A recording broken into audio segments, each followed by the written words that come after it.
All right, we're back. We're back with Max. So, Max, are you there, mate? I am. Can you hear me? Yes, we can. Hey Max, how you going? I'm good. I'm good. Good stuff. Thanks for joining us, brother. We were just mentioning how we're changing platforms next week because we don't enjoy this convoluted way of having our guests join us, and we prefer to have a smoother introduction to the show. But you're here now, and we're ready to rock. I've always had a reasonable amount of difficulty joining onto Blog Talk Radio. I don't know why, but it's never been easy for me. They don't make it easy. No, they don't. I think their setup is bullshit, to be honest. Yeah, we won't have to deal with that any longer after this episode. So you're the lucky last on that front, Max. Oh, there you go. So, mate, obviously tonight the focus was going to be Palestine, and you were recently. I know you know a lot about it, and you've got a lot of direct, first-hand personal knowledge of the situation over there in Gaza. And we know you recently were over there with Ken O'Keefe, who's a very vocal advocate of the rights of the Palestinian people at large, and he's really fantastic at tearing apart the Zionist media and the Zionist puppets in the media. Where would you like to start with that? We'd love to hear about your trip over there, for one thing, that's for sure. Well, look, that was actually back in 2012 that I went over there with Ken. So it was a couple of years ago. I've related the story quite a few times. I'm actually going back there again in 10 days. I'm going back to Gaza. I'm going on, should be October the 15th. I should be actually entering Gaza Strip. I'm going to be there for a month this time. Going over there to make a documentary. So that should be interesting. But, it's a dreadful situation that we see over there, and it's something that the world really needs to pay attention to. It's basically a modern day version of the Warsaw Ghetto, Gaza Strip. It's a prison camp. It's not a war zone like people think. I mean, Israel going to war with these people. It's not a war. It's a slaughter. It's a refugee camp full mainly of children. And it's basically ethnic cleansing Israel's been carrying out against these people for the last 67 years. And it just sort of cooks up whatever excuse it can to go in there and kill more of them any time it can. And it calls it a war every time it does. It says, oh, the terrible people in Gaza have been firing rockets into Israel. Usually they're just retaliating to the constant attacks that Israel sends their way. And when they've had enough, they respond, and then Israel cries victim and goes in and carpet bombs them and says they're defending themselves against terrorists. And really they're not. I mean, they've been carrying out brutal acts of terrorism against the people in Gaza and the people in Palestine in general for the last 67 years. And that's really the situation. It's all completely backwards to what people are presented with by the mainstream media. It's truly disgusting, really, the way the media portrays the situation over there. Yeah, absolutely. What we're presented with is a total inversion of what's going on. And your presentation at Jeff's event was quite interesting. I saw you had a lot of photos, and for example, you had some photos of these rockets, these infamous rockets we hear about endlessly in the media.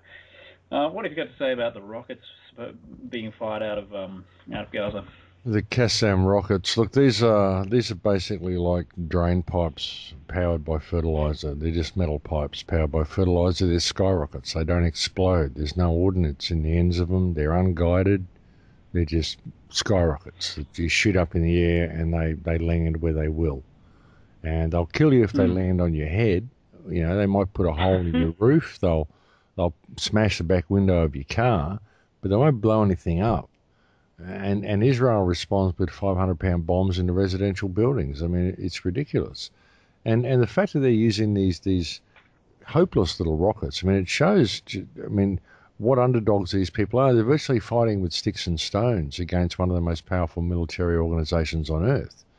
But you've got to wonder who sends them over all the time. I mean, these rockets don't do anything. They don't kill anybody. They can't reach Tel Aviv. They can't reach anywhere major. So what's the point of sending them over there?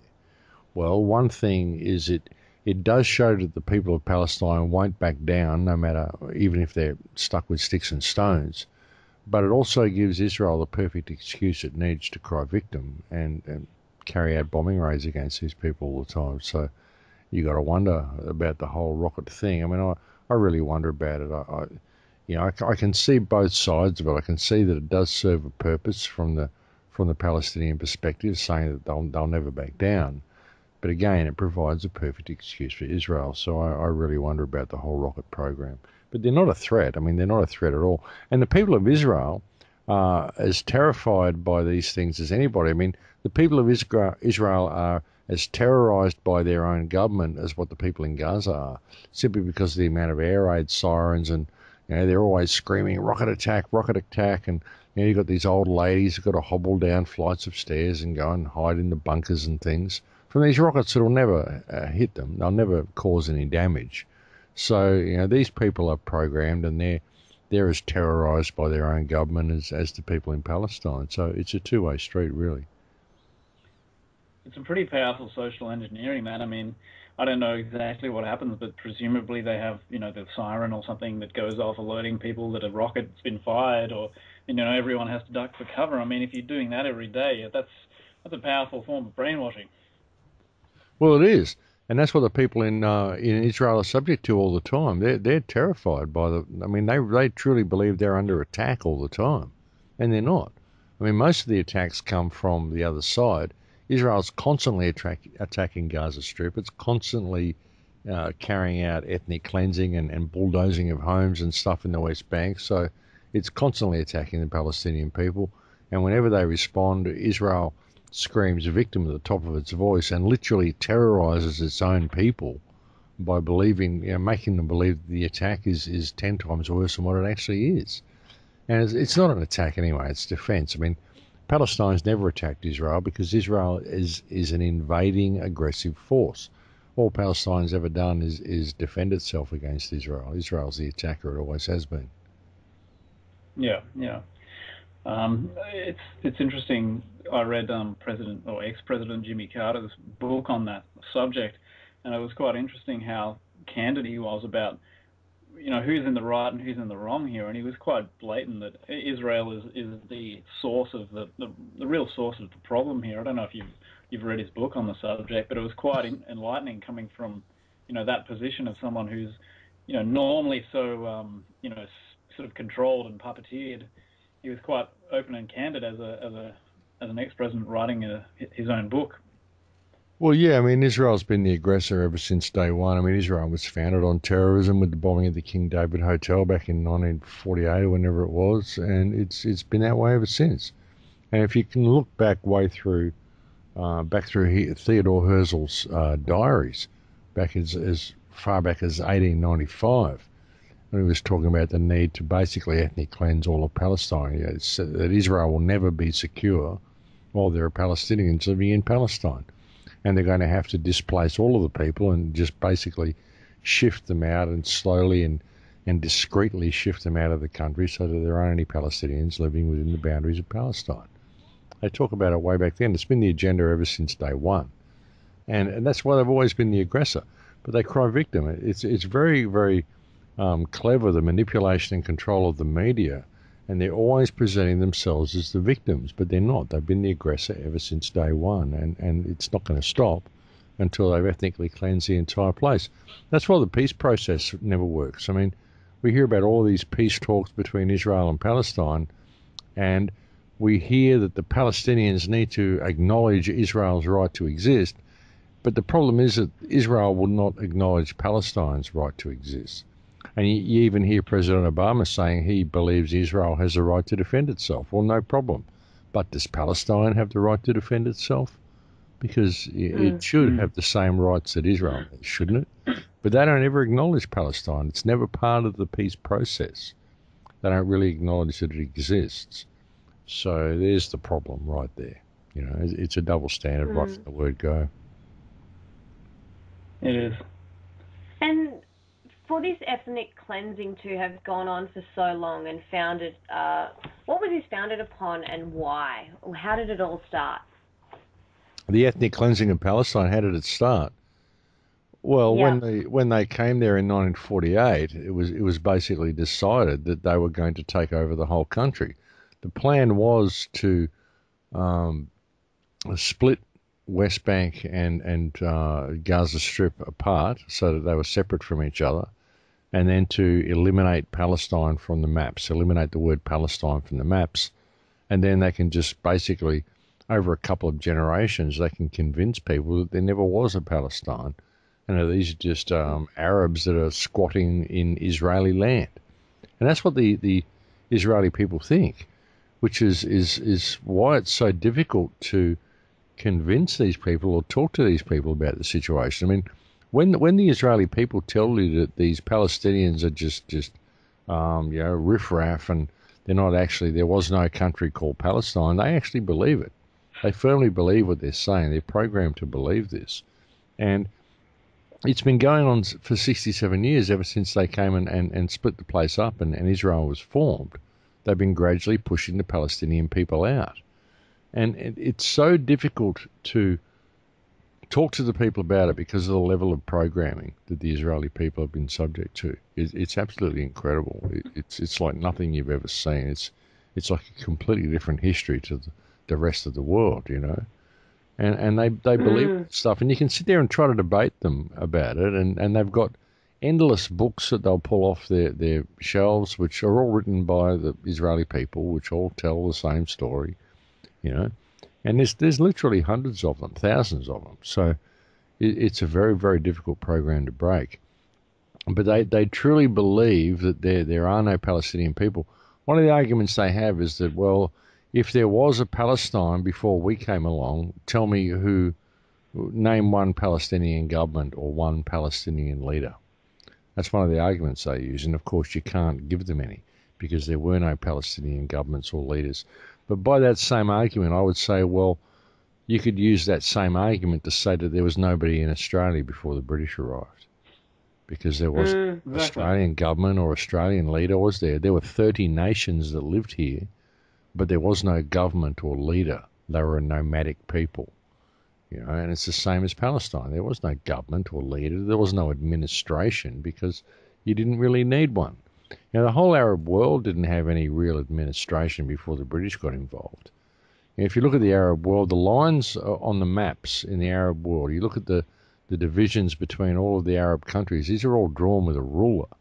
These are all Britain that all these boundaries in place. This was a nomadic region of nomadic tribes for centuries until England got involved and divided the whole thing up and told many of the Arab sheikhs that they were kings and their daughters and sons were princes and princesses and they should all come to Cambridge and get educated. And then Lawrence of Arabia came out and they created the Suez Canal and all the trade missions and all the stuff that happened. It was England that did that whole thing. So Palestine was just an area that was never really divided the way the rest of the place was because there wasn't any oil there. They didn't need to divide it. There wasn't any resources there that they needed. So it just remained a nomadic region, you know. And then when, so that the European Khazars, the Jews of Europe came down and decided they'd claim the country, and they can quite rightly say, well, name the government that existed before us, and there wasn't one. Of course there wasn't, because there weren't governments in the Arab world before that time. There were in certain parts of the Arab world, but only because England came along and introduced them,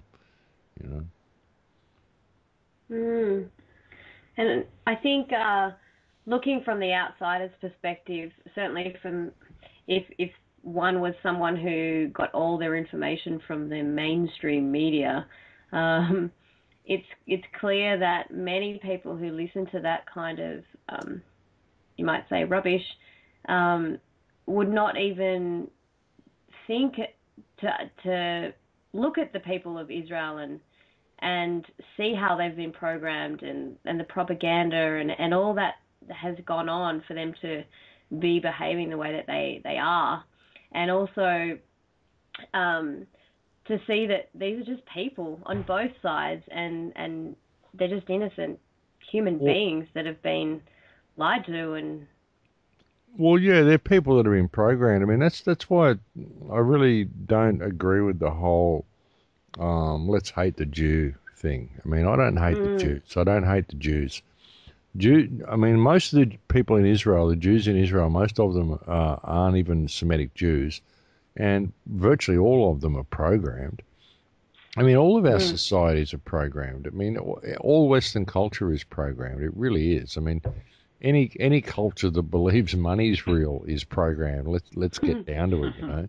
If you really want to get down to it, you know, down to the basics. And so you can't hate these people. I don't hate Jews. I mean, I don't like the system. I really don't like the Israeli system. It's a supremacist apartheid system.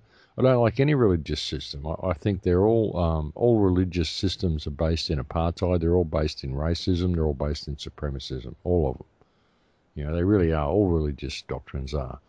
And I don't think that the Muslim religion has anything to go is any better than any other religion. I don't think Christian religion is any better than any other religion. I don't think Judaism is any better. I think they're all as bad as each other.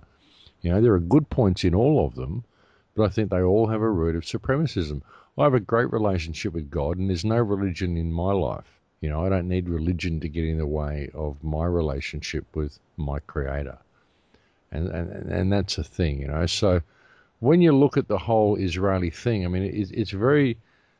I don't agree with the whole blame the Jews for everything. I think these people are incredibly programmed, and we've got to try to reach through the programming, because ultimately the problem isn't the Jews. The problem is the Israeli system, which is an apartheid system, and the only people who are going to fix that are the Israeli people.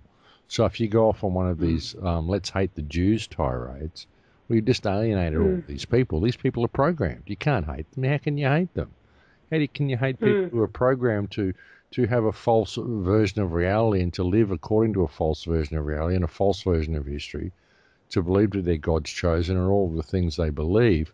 You can't hate them for it. It's a doctrine that's been instilled into their minds. You know, a lot of them are good people. You know, you can't hate them. You've just got to try to re-educate people into reality. You know.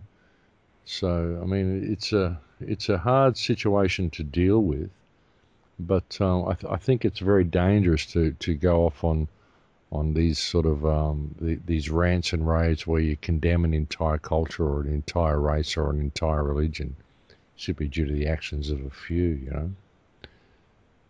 Yeah. And you know, there are some pretty vocal Orthodox Jews who are very opposed to to the actions of the state of Israel as well. Well, there are a lot of Orthodox Jews who are very adverse to the actions of Israel.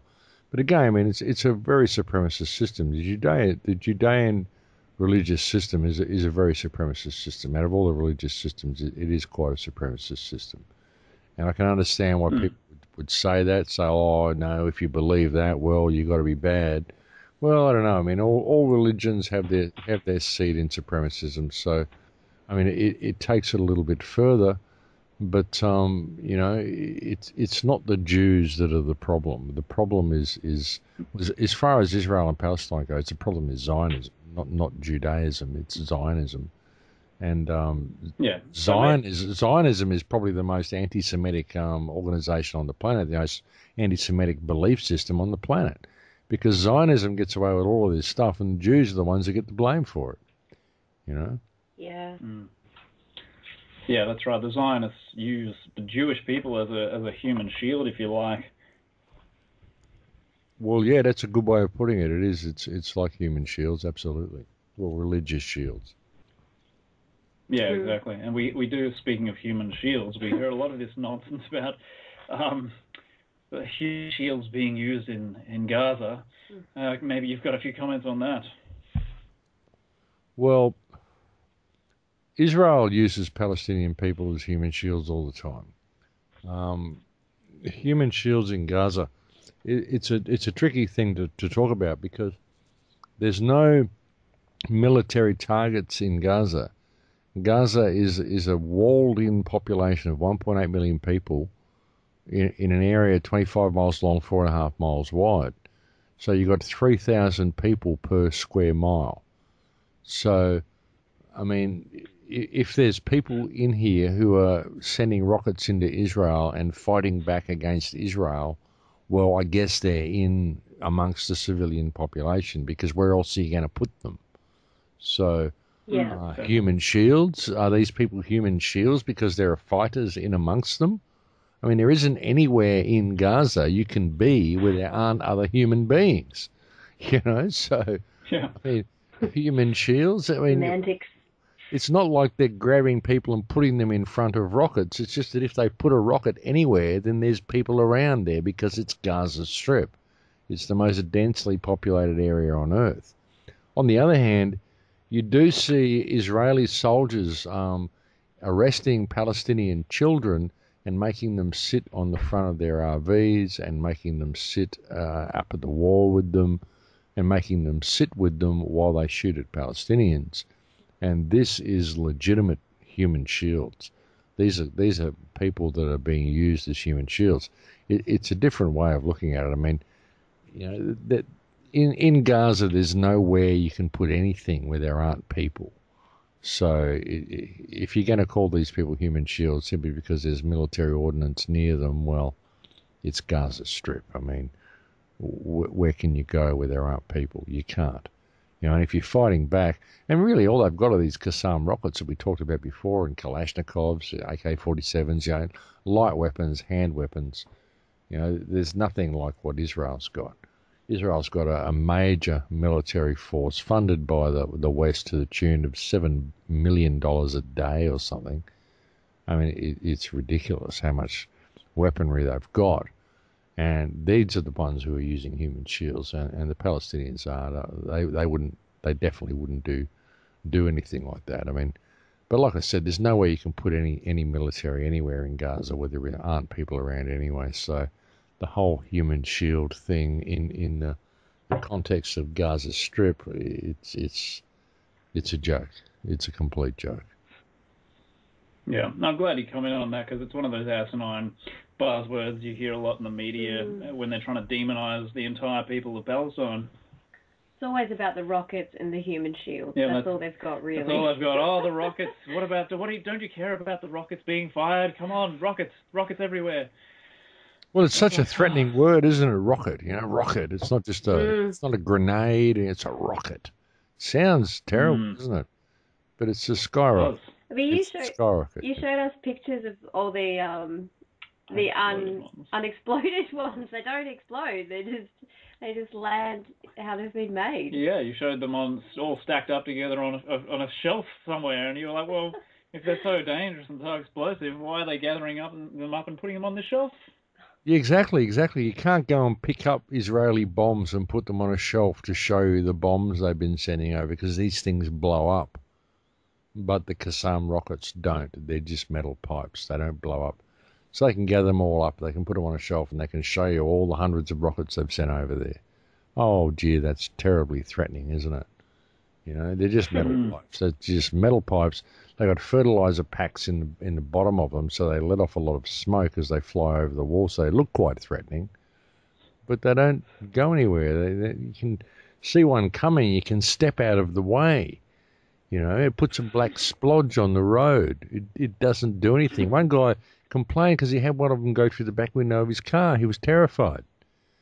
I mean, these aren't... And they say, oh, they're spending billions on rockets. Really? Billions on rockets. They spend billions of dollars on these unguided pipes that can put a hole in the back window of your car.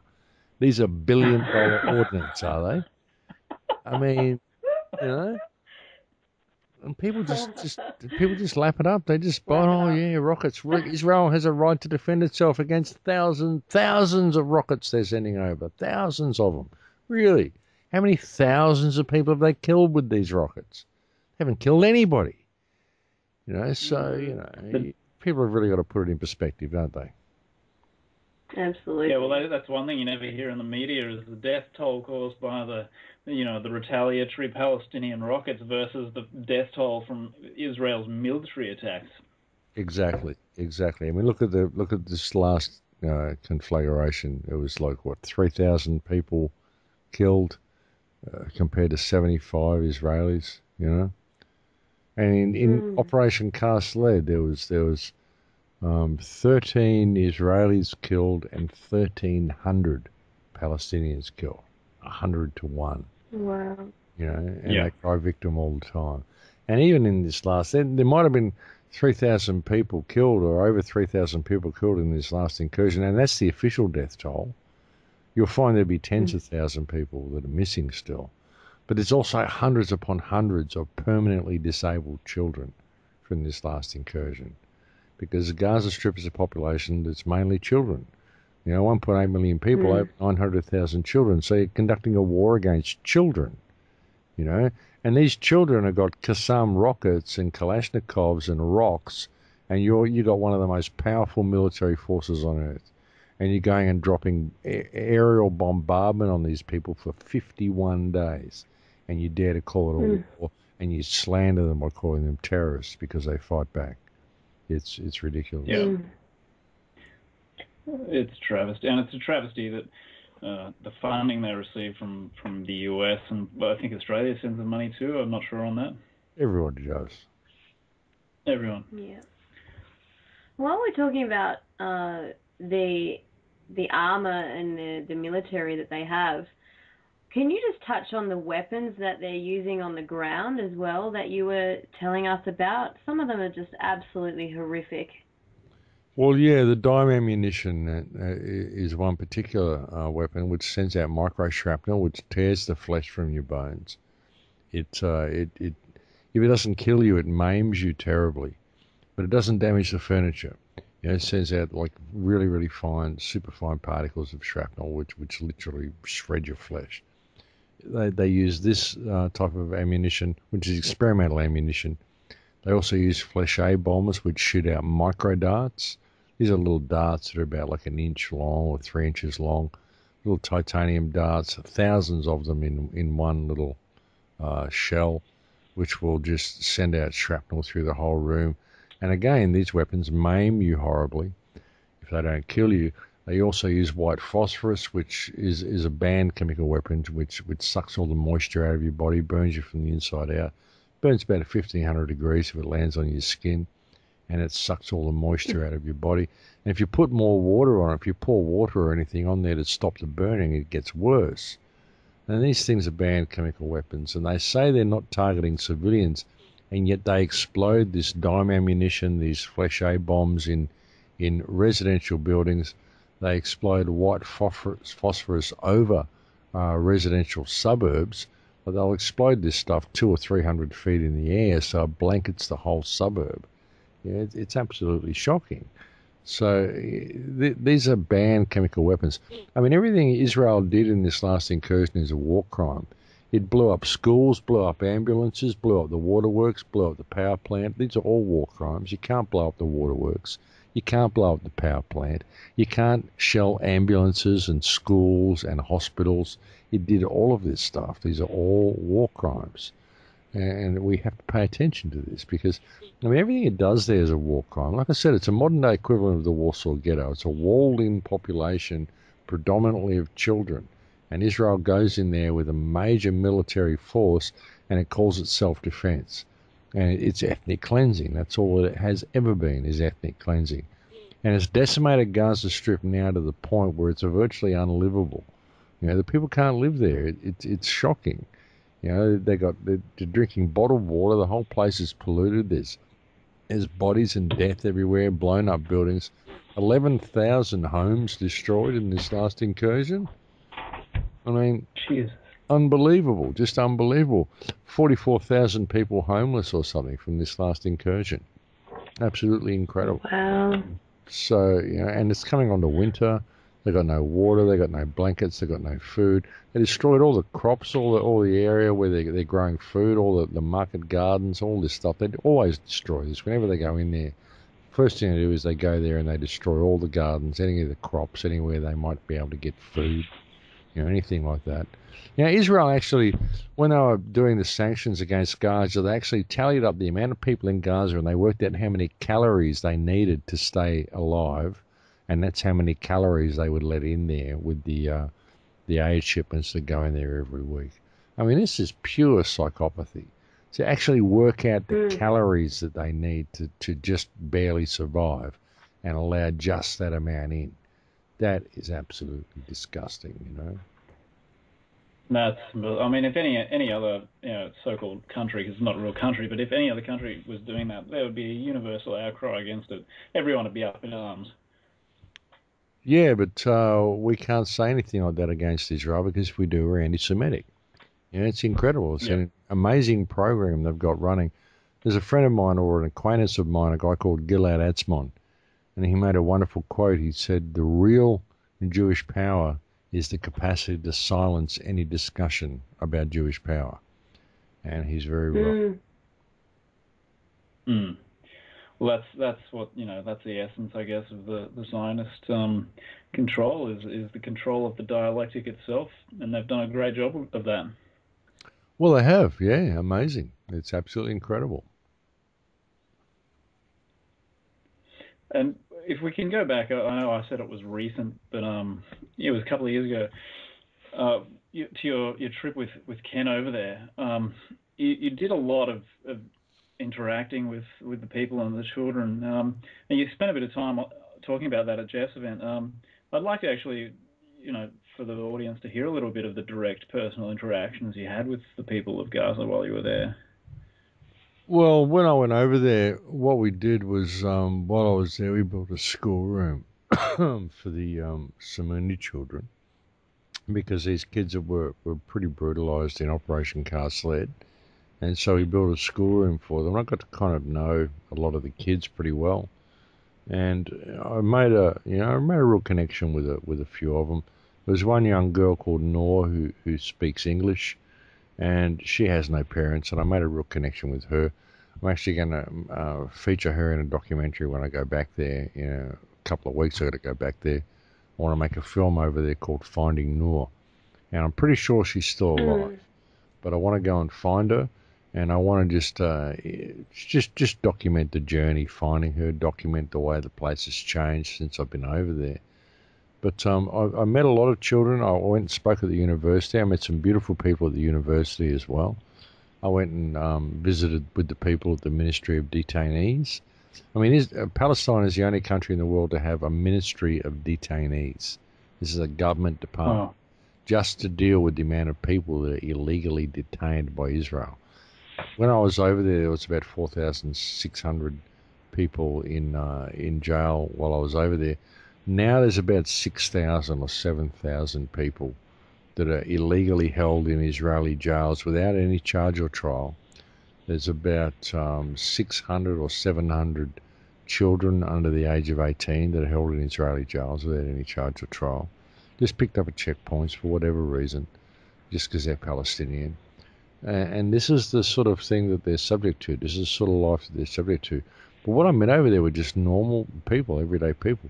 And it's very difficult to walk down the street. And if you talk to someone for longer than a minute, if you go to a shop and you're talking to someone, if you talk to them for longer than a minute, they're calling for the help to bring out a tray of tea and some cakes, and they want you to sit down and have tea with them and have a drink with them and have something to eat with them.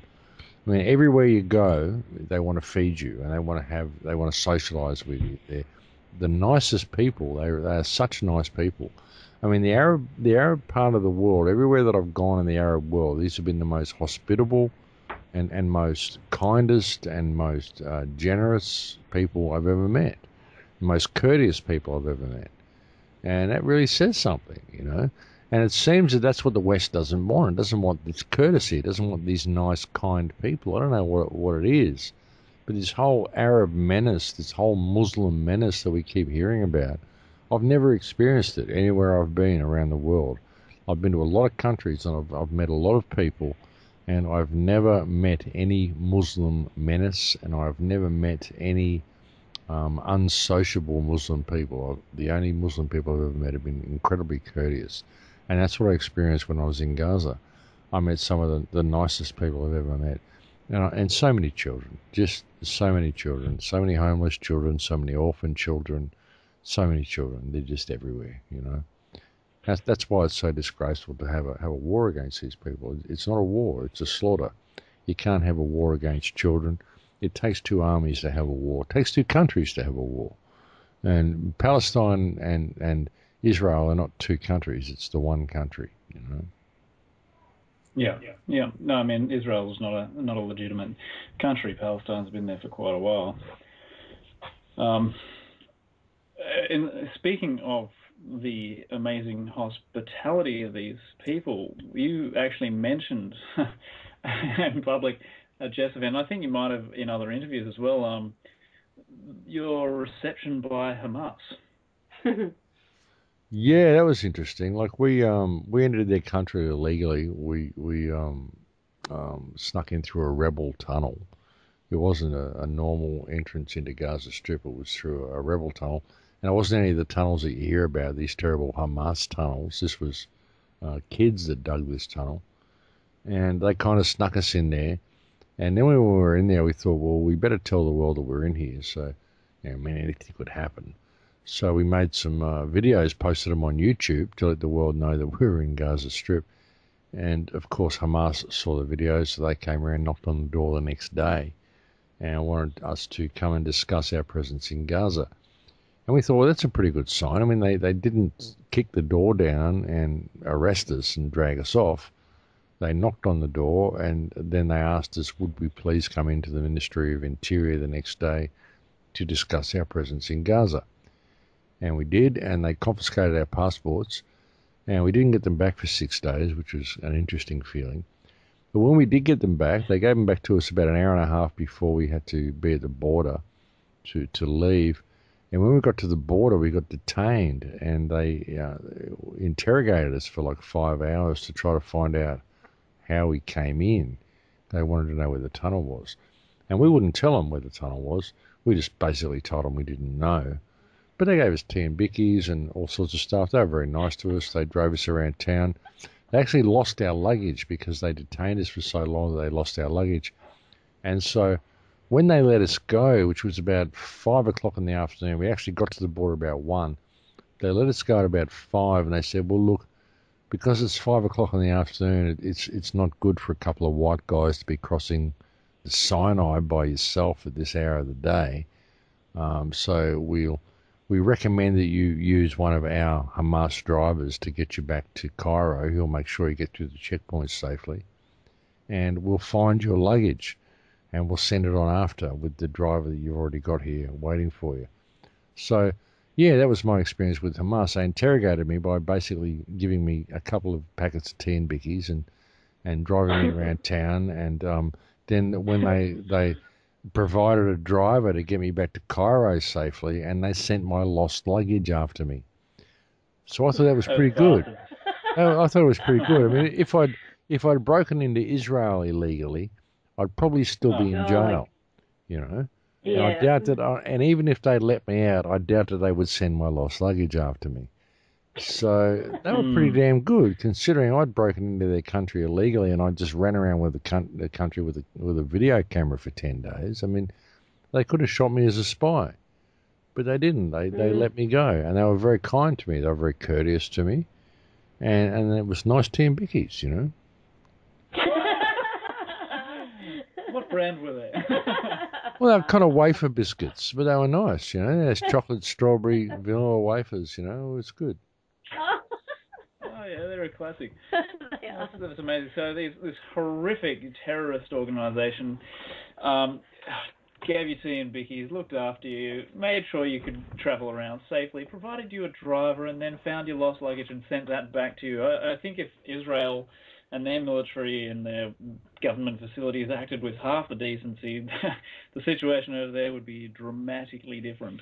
Look, I think if the Australian government was as courteous as my experience with Hamas, then yeah, we'd probably be a lot better off, you know. Yeah, for sure. Yeah, I mean, oh god. I mean, I can only speak from my experience. I mean, I've had experience with the Australian government. It wasn't very pleasant, and I've had experience with Hamas, and it was far more pleasant.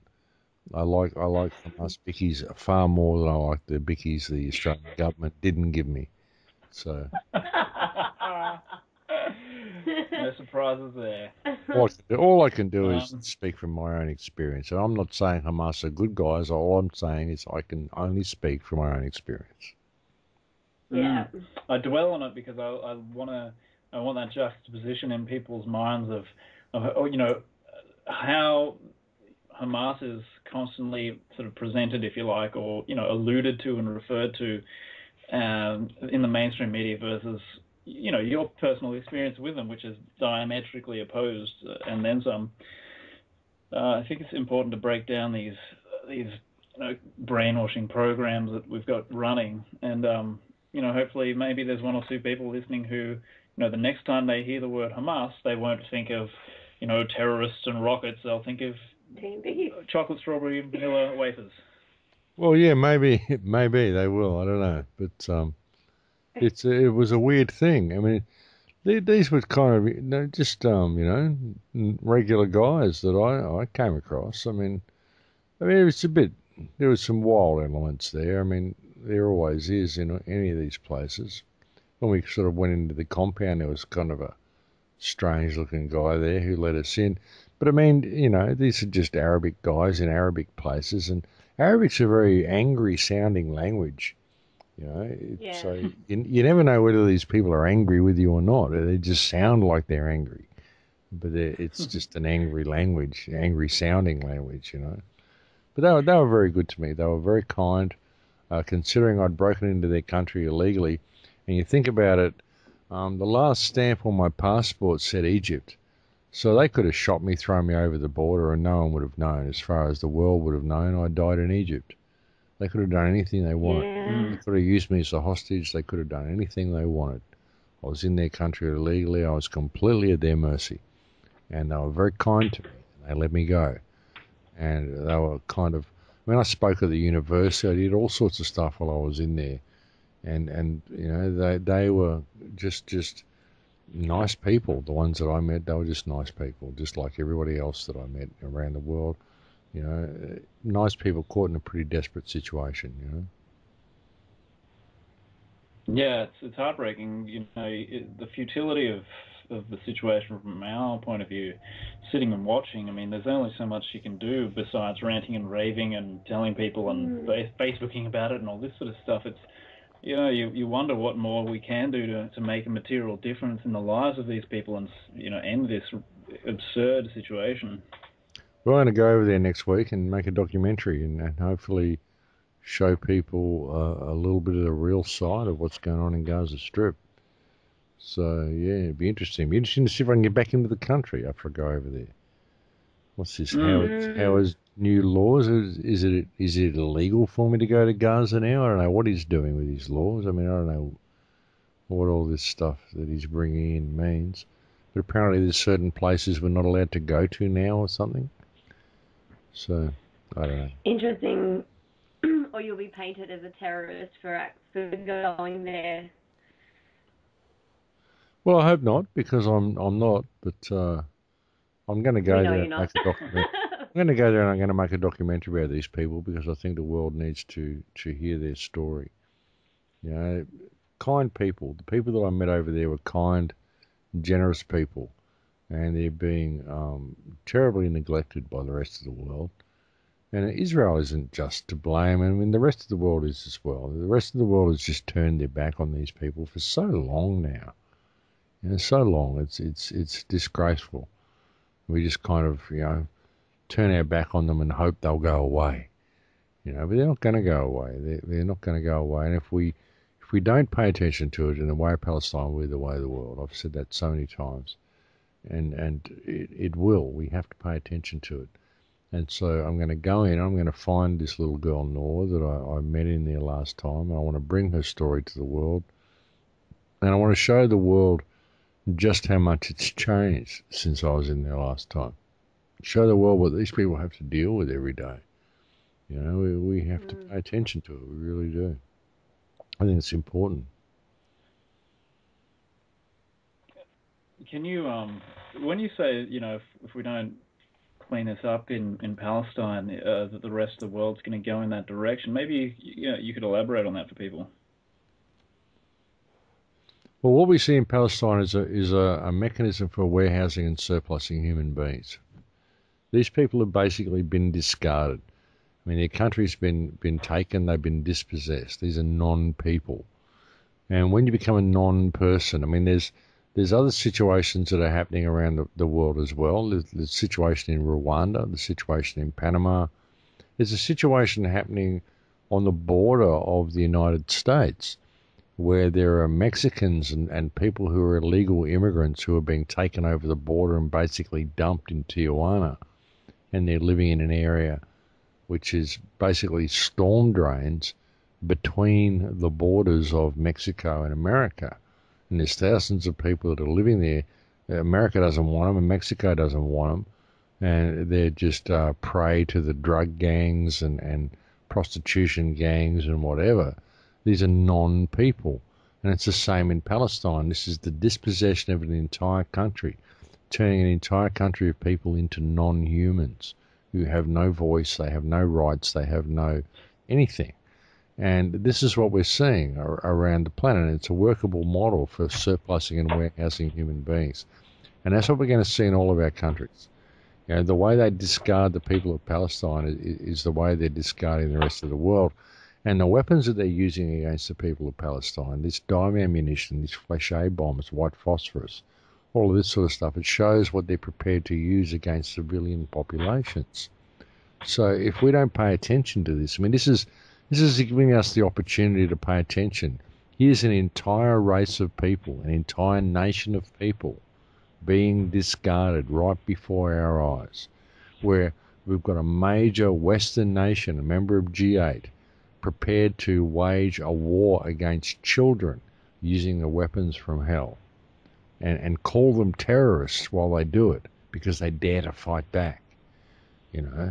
So yeah, the way of Palestine will be the way of the world if we don't pay attention.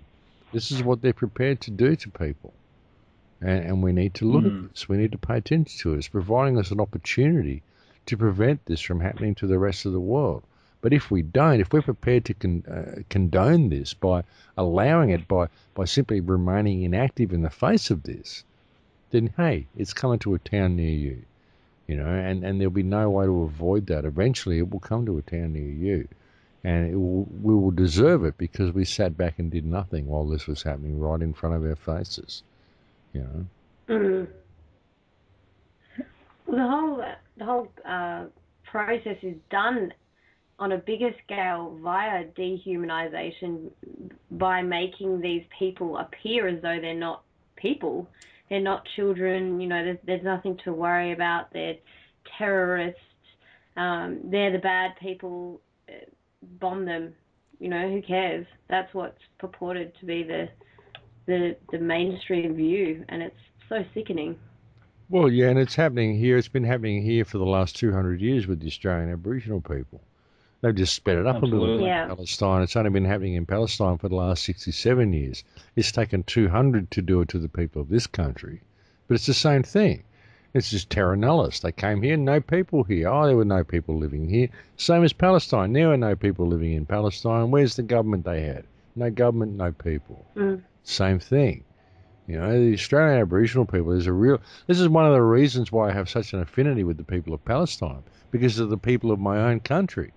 The stuff that's happened to the Aboriginal people of this country. It's been absolutely shocking. It's the same thing.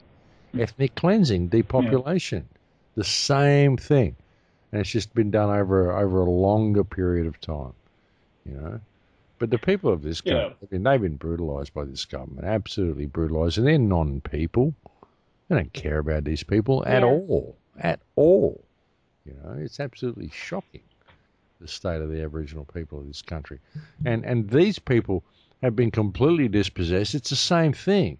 You know, they just came and set up this nation, same as what Israel did, just came and set up a nation, squeezed everybody out. That's exactly what England did when they came to Australia. They just come and set up this nation called Australia and squeezed all the other people out. The Aboriginal people don't call this place Australia. It's just country. It's not Australia. Yeah. Australia is a British word. You know, and what is Australia? The AU, gold. It's the Corporation of the Southern Adjunct for Gold. It's a gold mine. That's what the whole place was set up to be. That's what the word means, you know. But it's the same thing. It's the same thing as what's going on in Palestine. And that's why I have such an affinity with it. Because the Palestine, I mean, it's on a world scale. The whole world can pay attention to that. They'll pay attention to that quicker than they'll pay attention to the plight of the Australian Aboriginal.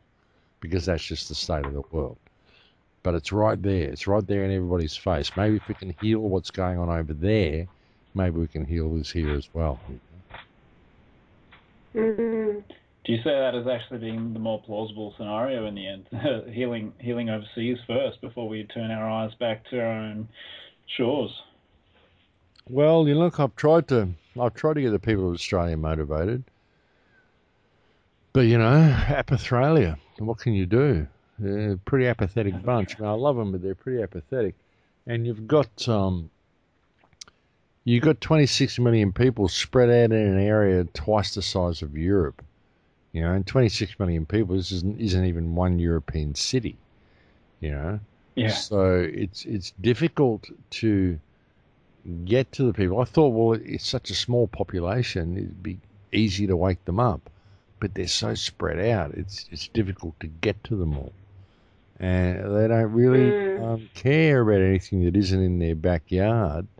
And their backyard is 10,000 acres half the time. So, I mean, it's very difficult to wake these people up. So, I mean, I'm into doing it wherever we can make a difference. Sure, if we can make a difference here, yeah, I'll do it. Whatever you think will work.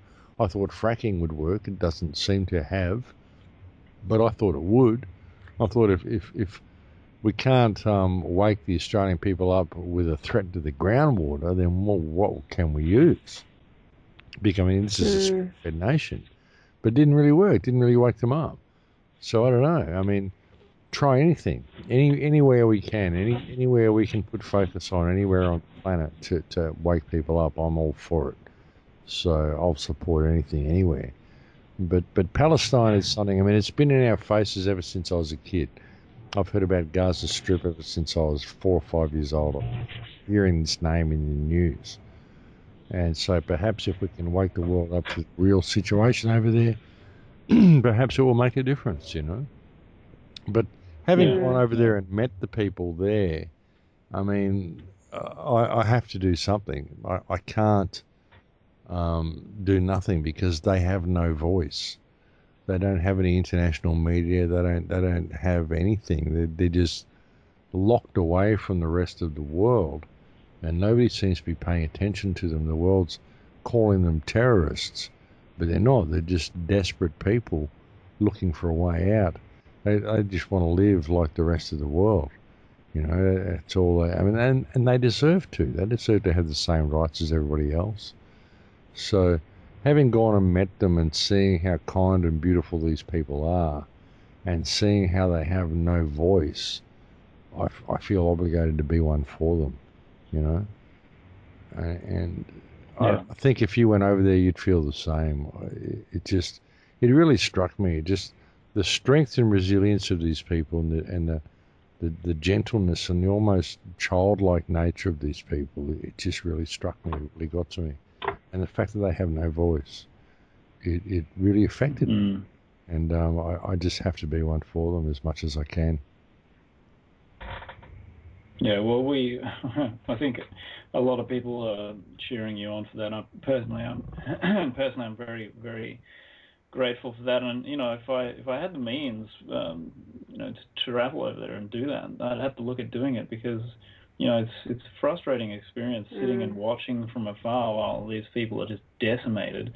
But like you say, it's happening. It's been happening for 200 years here, and we're trying to deal with that as well and rectify the situation. And the whole thing's a real mess. And I don't think the average person has much of an idea of, they don't realize that there are dots to be connected here. They see everything happening, Israel, Palestine, that's an isolated sort of conflict, and what's happened in Australia to the original tribes, that's an isolated incident. No one sort of connects the dots, but I personally don't see any of these as being isolated. I see them all as being strands in a much larger web of global control.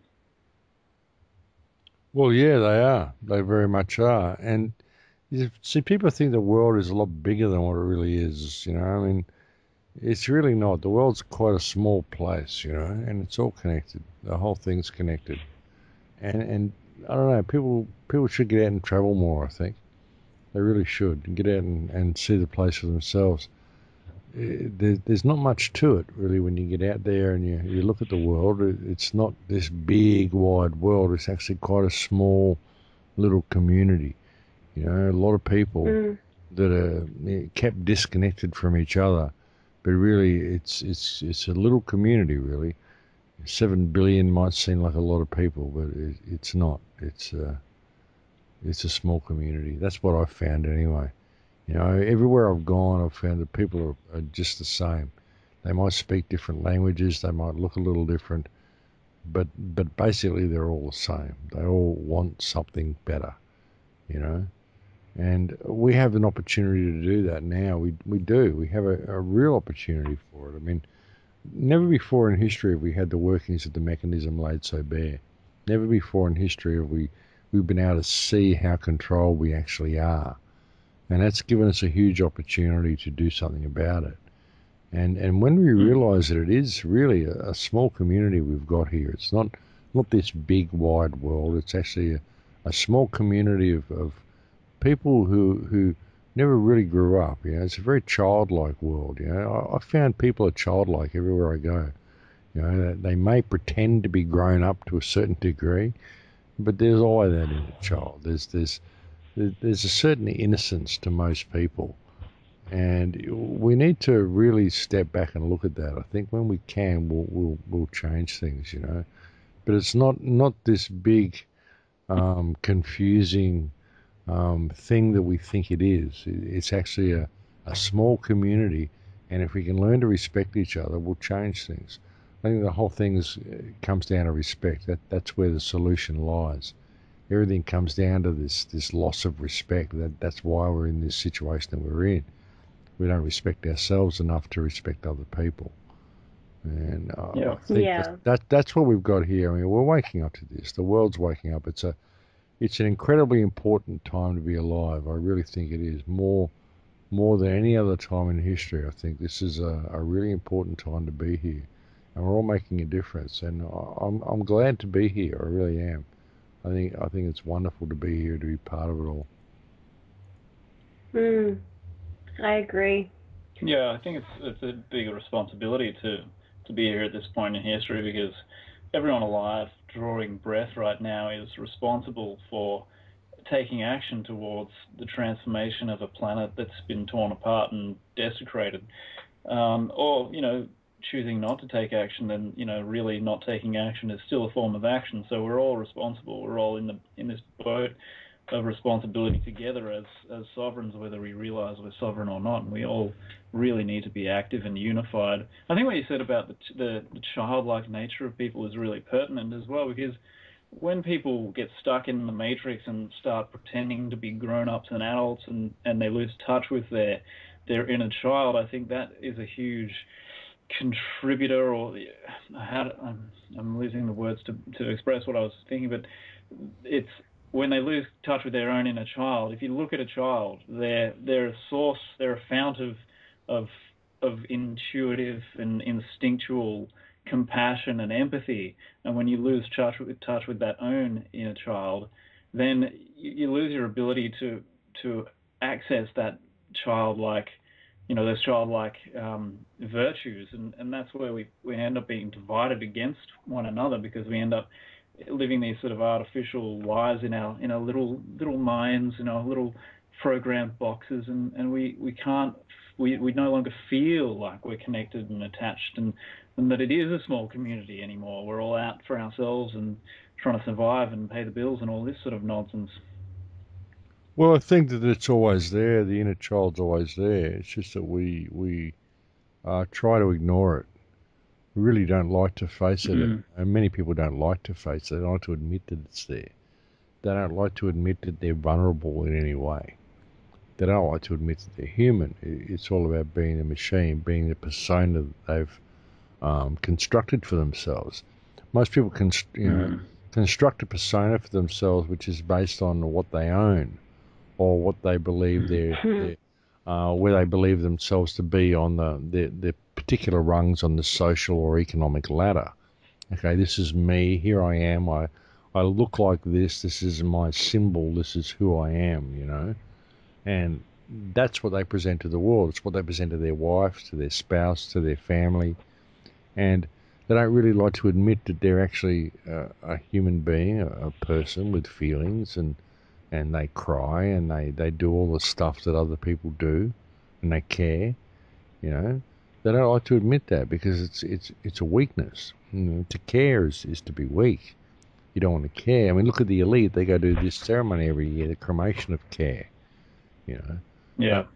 this is how strong they are. You know, so that people don't like to admit these human qualities about themselves because we don't have a society which exalts humanity or wants to give any credence or tribute or respect to human qualities. It's all about being successful in the eyes of the business or economic or social model. So we've lost this part of ourselves, but it's in there with everybody. People just don't like to admit that it's there because they're programmed not to admit that it's there. They're programmed to see it as a weakness. You know, but again, it's programming. It's all to do with programming. But it's in there in everybody. Everybody has it, whether they like to admit it or not. They do have it, and they call it even calling it the inner child. Oh, we've got to respect our inner child. You know, this is a whole new age yuppie way of looking at it. It's just what is this part of me that's human. This is what you're calling the inner child, the part of me that cares. Yeah. You know, or the real part of me. This is the inner child, is it? So it's in that little box now. You know what I'm saying? Even that is a program. You know, so Yeah. I mean, these human qualities are part of all of us. It's called being alive. You know, and we don't want to admit our aliveness, if you will. We just don't want to, we don't want to acknowledge it. We want to be what this economic and social system tells us we should be. We want to be what that success story on the TV is. We want to be like that guy on the screen or that woman on the screen or this picture in the magazine. You know, we've forgotten that what we're supposed to be is us. You know? Absolutely. And I feel like it's we've got two constructs in our society, and because we're so set up to around fear and around that way of living and being, that humanness that's within us that is meant to drive our moral compass, that we're meant to live by, that natural law that's within us that we know right from wrong. We can't follow that in the construct of today's system, the way that it's set up, because if we do, we end up in trouble. We are the weird person. We are the person who's going out on a limb, being the alternative. It's so programmed that we are thinking and being that capitalistic, materialistic person, because if we do care, we are the minority. You can't care and be successful in the eyes of the machine. Yeah. In the eyes of the social system. But really, what is success? I mean, I consider myself to be very successful, and I have nothing and live in a shed. So, but I consider myself to be really successful because I'm very successful at being me. I'm very successful of expressing the art of myself and the art of my life. I know who I am. You know, I've got flaws. I don't pretend to be perfect, but I know who I am, and I'm successful at that. And I'm comfortable with myself. I don't have any expectations of myself. I don't pretend that I'm something that I'm not. I don't judge myself as being anything other than what I am. You know, so I mean, I believe I have a unique perspective that is unique to me. I mean, it's the same as everybody else. Your perspective is unique to you. And this is valid and it's valuable. Otherwise, I wouldn't be here. So, you know, I just I'm an observer through life. And I think I'm very successful at being an observer. And I think that's what I'm here to do. I think that's what we're all here to do. It's not about accumulating all this stuff, because you can't take it with you anyway. This is just a short experience. You're here for the blink of an eye, in the cosmic scheme of things. So it's having that stake in the outcome that people have and that judgment of themselves. I don't have any of that. So I think I'm successful. I'm successful because I'm successful at expressing the art of myself. And that's what we're here to do. And people don't do that. They don't express the art of themselves. They go through life and they become successful at accumulating material wealth, but they end up never knowing themselves, and that's a terrible thing. It's a sad thing. I mean, I've met people, even at Jeff's seminars, who have given up everything they owned and just given away all their possessions and sold their businesses and paid off everybody and just got a backpack and gone off around the world and been happier than they've ever been, because they finally discovered themselves. They realised it wasn't about all this stuff. All this stuff is just stuff that's there to distract you from being yourself. So, it's about your perspective, really. It's about your perspective and about what you do with this time. Don't have a stake in the outcome. You're only here for a little while. Make sure you experience yourself while you're here, because that's a big part of it, What else is there if you're not going to experience yourself and tap into that and the potential and the creative potential there? I'd say you're missing out on a fair bit. Well, yeah, you are, and a lot of people do. They miss out on themselves because they judge themselves by all this stuff that isn't themselves. It's all this external shit. I think that's who they are. That's what they are, but they're not. Yeah, I mean, sorry, were you going to say something? No, I was just going to say. I was going to say before when you made that great observation about the inner child just being another concept and another category, and it's like, well, yeah, I mean, what does the inner child represent if not wonderment, playfulness, the joie de vivre, that all those vital, life affirming attributes. That's what we're really referring to, and so many people, when they start playing that corporate game, that matrix game, that get ahead, survival of the fittest, Darwinian sort of nonsense, they lose that part of themselves. And I think that, that what you say about mastering the art of being yourself is so pertinent. And I think it's such the time has never been more ripe for people to hear that kind of sentiment, because we really desperately need people to step into themselves and work out what it is that really lights their fire and inspires them, because that's coming back into the world of the living. That's what touches people and awakens other people and transforms the planet, not getting a bigger paycheck. Well, yeah, I mean, the art of yourself, I mean, really, I view each person as being an artistic expression of creation. I mean, the art of you yourself, it's art. It's all art, I mean, you're an artistic expression of creation. The way you walk, the way you talk, the way you move, the way you interact with people, the way you dress, the way you eat, the way you do the things you do, the way you be you. This is art. This is an artistic expression of creation. And just being aware of that, being aware of your uniqueness, is an incredible thing. And seeing it in other people, seeing the uniqueness of each person, seeing each person as having a completely unique perspective and being completely unique in themselves and being an art form in themselves. It isn't that the art of expressing yourself or the art of knowing yourself, it's knowing that you yourself are art. You are an art form in itself. That's the beauty of it, and that's the wonderment of it. And that when you start to see that in yourself, it's fantastic. It really is. It just changes your perspective of what reality is and what you are, and how you can interact with other people. When you see this in yourself and you see this validity in yourself, you start to see it in other people, and you start to see other people as being an artistic expression of creation. Everybody is their own art form in themselves, and it's a wonderful thing. And that's the way I look at things. That's the way I look at myself. It's the way I look at other people. And it's an incredible understanding to have, because life itself is art. And when we begin to realize that and we begin to express life as art, I think that's when things will change, you know. I mean, it's certainly changed for me. When I start to live my life this way, things really started to change for me. And I don't get it right all the time. And even when I say all this stuff, people say, oh, wow, this sounds so great, like a real guru, you know. Well, I'm not a guru. I mess up as much as everybody else, you know. But it's just having this understanding that it's okay to mess up. That's how we learn.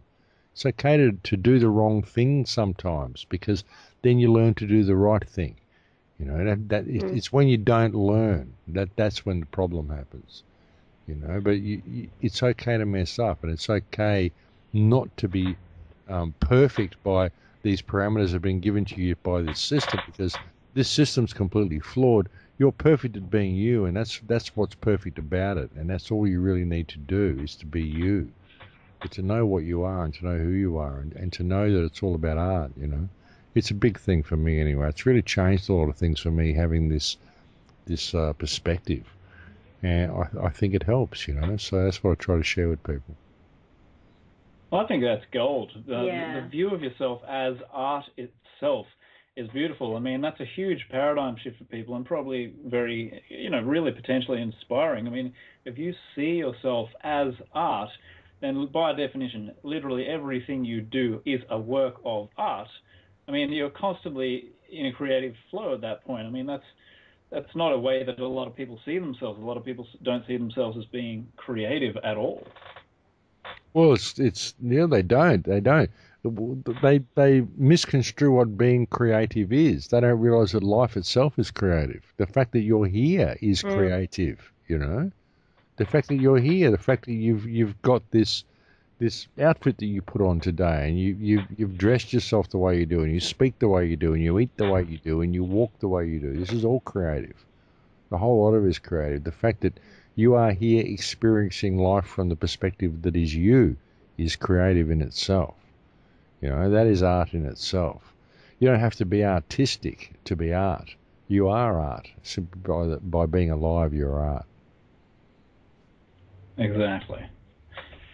You don't have to do anything. You just be, and you are. And that's the beauty of that. I love that perspective. Yeah, exactly. It's good. It works. Everything's an action. Well, yeah, and it works. It's true, you know, and it changes the way you look at other people as well. You know, you're not so judgmental of people when you can look at people this way, but you're not going to get that until you learn to look at yourself that way. You know.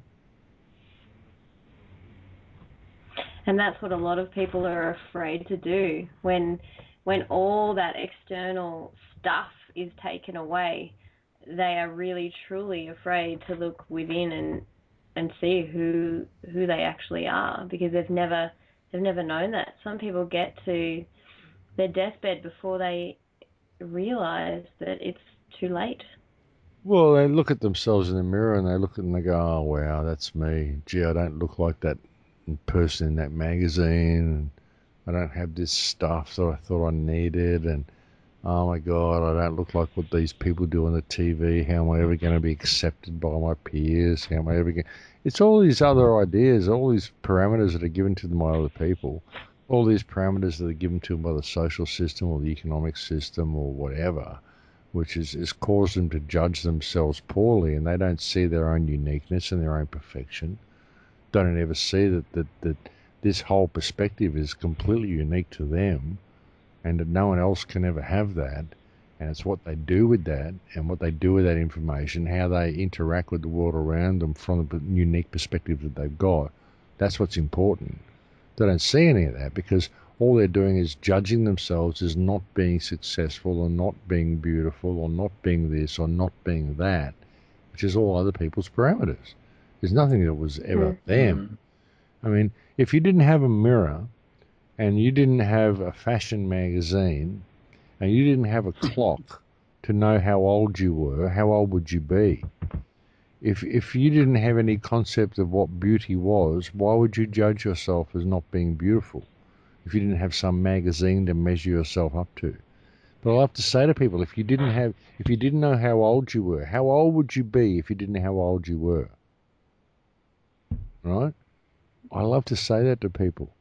and they don't know how to answer it, you know. It's all other people's ideas and other people's parameters. It's all other people's concepts of what beauty is, of what success is, of what life is, of what you should be.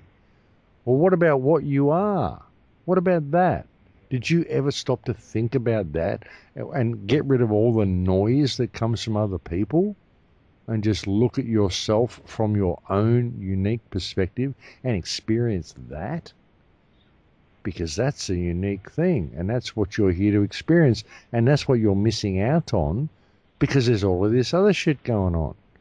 All this other noise that's out there telling you you need to be like this and look like this and do this and meet these standards and do all this other rubbish which has all been constructed for you. It's not you, you know, and that's the problem, you know, and we've lost that. We've lost that. So once we can really step back and start to look at what we are and realize that, hang on, if I'm this unique, perfect perspective, well, that means everybody else is as well. And suddenly all the barriers break down between people and we're not judging each other anymore and suddenly everything's good. You know, you start to look at yourself this way and shit, where's the problem? Where's the problem with other people? Yeah. I don't have a problem with anyone. You know, I have disagreements with them, I have arguments with them, but I don't have a problem with them. You know? So, you know, don't have problems with people, don't have problems with yourself. You know? Look at yourself, learn yourself, understand yourself, realize what you are. It's a unique thing. Don't miss out on that because you're too busy trying to work things out from other people's perspectives. You know, don't miss out on yourself. Yeah, and that's exactly what the whole, you know, I guess there may be a sense of irony in there somewhere that the world of advertising, as you just briefly alluded to a moment ago, you know, kind of ironically uses art in order to homogenize us and lead us away from our own source of internal art, so that we all buy the same purse or, you know, the same dress or the same shoes and all this garbage. It's all about the external reference points for self-expression, and that's where you lose the self, obviously, because, like you say, you're operating in someone else's parameters and someone else's game. Well, yeah, you do, and you're trained through this system never to find yourself to begin with. You know, like you never really discover it through this system. This system is designed to lead you anywhere but there. You know, you've got the whole scholastic system. It's definitely not designed to lead you to yourself. You know, anywhere but. No.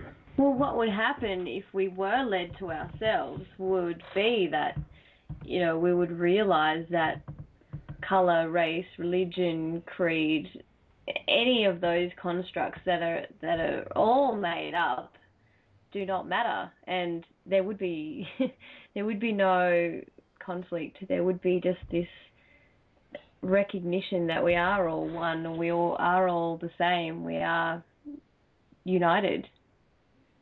Yeah, that wouldn't work very well for the system, would it? They don't want that. God, no. They don't want that. The world would fall apart. It would. It would. And it would be so beautiful. Well, yeah, it would be a lot better than what we've got. But hey, look, you know, what we've got's pretty good. I mean, I think it's a pretty amazing time to be here because we've got all this information now and all this knowledge now, and we're waking up. You know, we're waking up to the control grid. We're waking up to the power that we've got. So, you know, in a way, we've already won. The battle's already won. This is just how we do it, you know? Yeah. I mean, I feel like we had to come this far. We had to see what we've seen and feel what we've felt in order to wake up to the fact that this is not going to work moving forward. And, I mean, it's like they say you need the darkness to see the light, and I feel like that's where we're coming to now is that light, and people waking up is a major part of that. And, you know, even just our show and the work that you're doing is a symbol of that. The growth that is coming in the every month, you know, every week, the people that are flocking towards learning this information and discovering the control system and the matrix and all the stuff that's happening, the truth about money and consciousness and every single thing that we're interested in.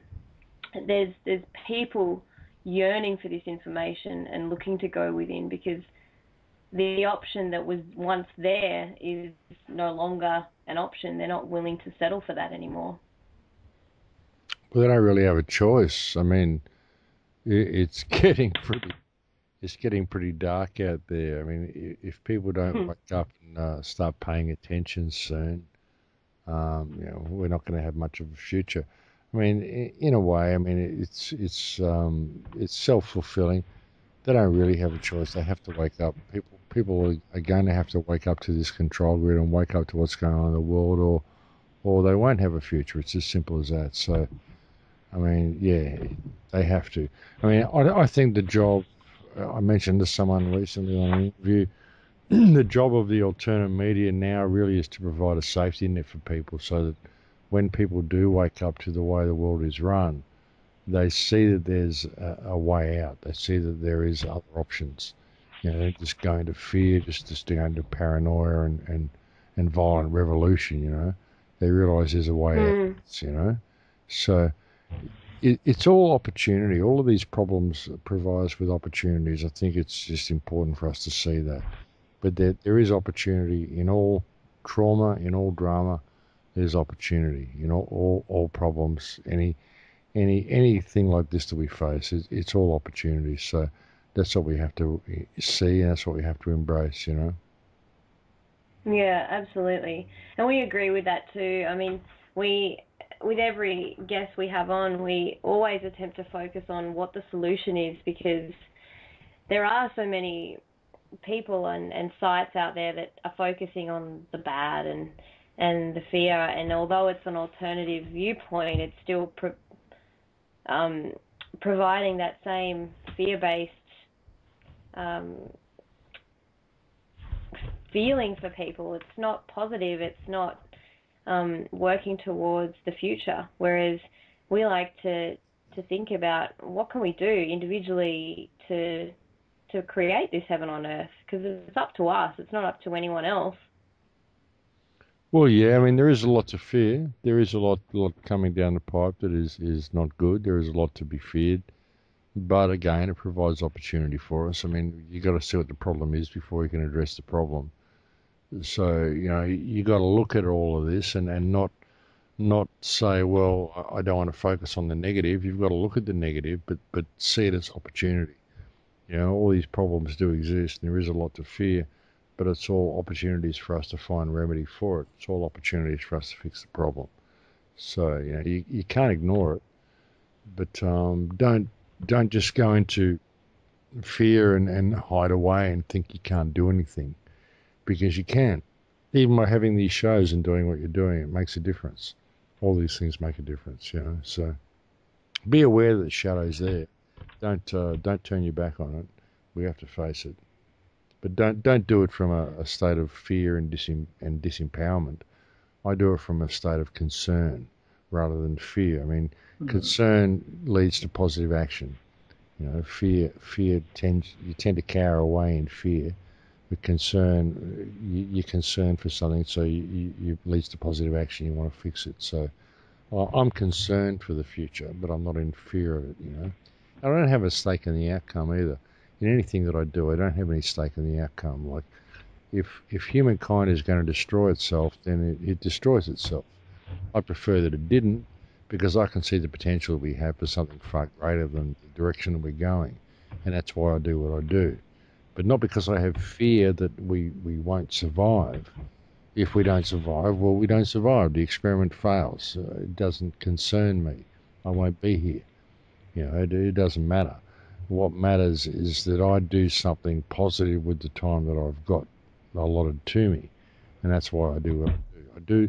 I do what I do because I can see the potential that we've got, and I think it would be a shame to squander that potential, and so that way I don't really have a stake in the outcome if we fail.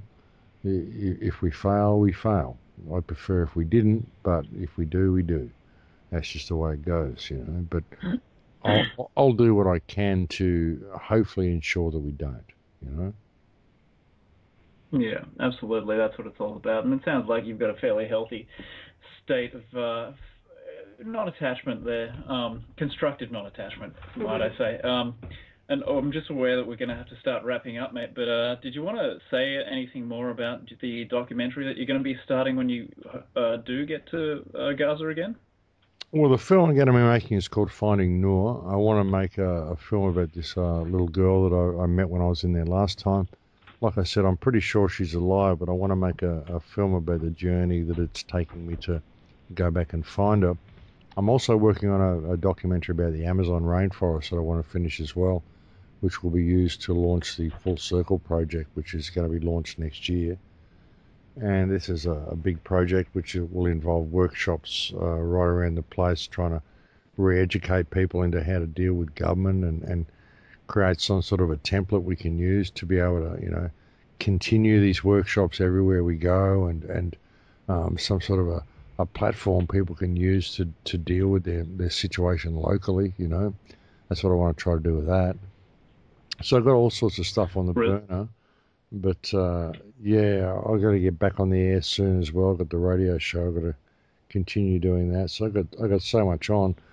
But hopefully I'll have Finding Noor released by the end of the year, and I'll have the documentary about the Amazon released by the middle of next year, and I'll have Full Circle Project fully up and running by early next year as well. So that's the plan. I got a lot on, but that's the plan, you know. So much to do. And do you have a way that people may be able to contribute to helping you get these projects completed and out there? Look, I've got a donate button on the website. If people can contribute, it would be great. I really do need some help at the moment. But there is a website called fullcirclenow.net. You can contribute through that, or you can contribute through the donate link on the Crow House. It all gets to me, and it's all used basically for the same things. It's all used to. I'm putting a lot of it into the Full Circle project, and this trip to Gaza, and making this film about Noor, and just doing what I can to get information to people. So yeah, any contributions people can make would be greatly appreciated. So that's basically the way people can help me do what I do and continue to do it.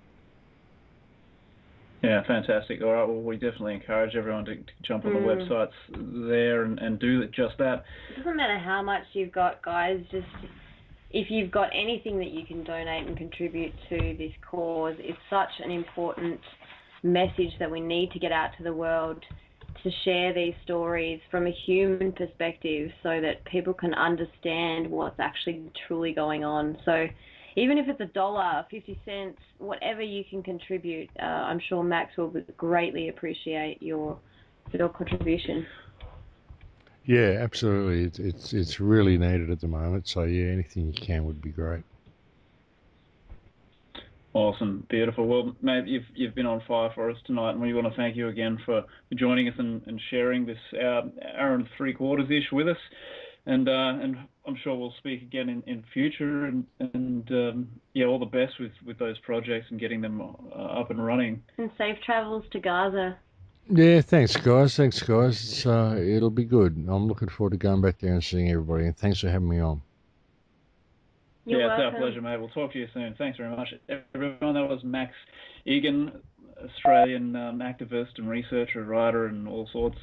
Really good guy, and God knows that I'm all for funding his humanitarian and educational activities pertaining to Gaza. Absolutely. I mean, you know, everyone, all the bloody planet's governments are funding Israel's terrorist activities in Gaza. The least we can do is try and counterbalance that to some small extent. And also just regarding next week's show, guys, again, we're on a different platform next week.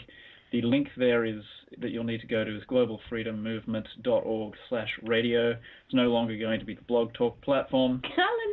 Hallelujah! Hallelujah! And yeah, we've got Rick Strassman on next week. That's going to be fantastic. Also, we want to encourage you to donate to the GFM project to help us stay up and running and do what we do. It's amazing getting contributions from everyone who's listening. It really does benefit us and allow us to continue the work that we do. We've got a buy now button on all the archives now, so as you listen to the replay, if you feel that you've gained a lot from listening to the guest, we always recommend that if you are financially able, we greatly appreciate anything you can offer. Absolutely. It all goes to some pretty worthy activities and totally, what's the word I'm looking for? Totally, not honest, but, well, it is honest. It is. A cause based in integrity, really. That's where we're operating from. Yeah, it's what we live for. That's it, and we know a lot of you guys know us personally, so you know what we're on about and who we are. So we want to thank you again for your support, and we'll look forward to seeing you next Sunday night at 9 p.m. on the new platform, guys. Have an amazing week. We hope you enjoyed Max, and we will see, in inverted commas, you again then. Thanks so much for joining us, guys, and we'll see you next week. Ciao for now. Freedom, disclosure, equality, consciousness. You're on GFM Radio with Brendan Murphy and the GFM crew, and you are the global freedom movement.